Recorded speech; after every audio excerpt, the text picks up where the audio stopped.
ভূমিকম্পে red zone Rangpur অঞ্চল গত ১৬ বছরে ১৮৫ বার অনুভূত হয়েছে কম্পন।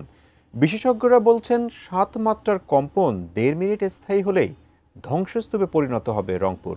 এ বিষয়ে রংপুর কারমাইকেল কলেজ ক্যাম্পাস থেকে জানিয়েছেন প্রতিনিধি শাহরিয়ার মিম। যেমন ভূমিকম্প আতঙ্ক ছড়িয়ে পড়েছে, রংপুরেও কিন্তু তার থেকে ব্যতিক্রম নয়। যদি একটু তথ্য দিয়ে রাখি যে রংপুর ভূমিকম্পনের রেড জোন হিসেবে ঘোষণা করা হয়েছে, তাও সেটা ২৯ বছর আগে। গেল কয়েকদিনের ভূমিকম্পে সারা দেশের মতো এই অঞ্চলেও বেশ কিছু ঝুঁকিপূর্ণ ভবন রয়েছে, যার মধ্যে কারমাইকেল কলেজ ক্যাম্পাসের গোপাললাল হোস্টেল রয়েছে, রংপুরের পুরাতন সার্কিট হাউস রয়েছে, রংপুরের যে পুলিশ সুপারের পুরাতন ভবনটি রয়েছে, কার্যালয়ের পুরাতন ভবনটি রয়েছে। সব কিছু মিলে রংপুর কলেজের ভবন রয়েছে, পুরাতন ভবন রয়েছে, তাদের একটি ছাত্রাবাস রয়েছে, মোট ৪৯টি ভবন রয়েছে।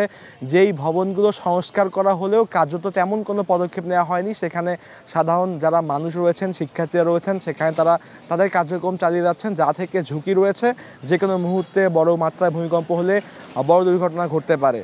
আপনাদেরকে একটি তথ্য জানিয়ে রাখি যে এই অঞ্চলের বিশেষজ্ঞরা বলছেন যে পানির ভূগর্ভস্থ একদম নিচে নেমে যাওয়ায় এই অঞ্চলে যদি এখন ৭.৫-এর বেশি ভূমিকম্প অনুভূত হয়, সেক্ষেত্রে কিন্তু রংপুর অঞ্চল ধ্বংসস্তূপে পরিণত হবে। এখনই যদি এসব নিয়ে কোনো ধরনের আলোচনা সভা না হয়, পদক্ষেপ গ্রহণ করা না হয়, সেক্ষেত্রে আগামীতে যে কোনো ধরনের অপ্রীতিকর ঘটনা ঘটতে পারে।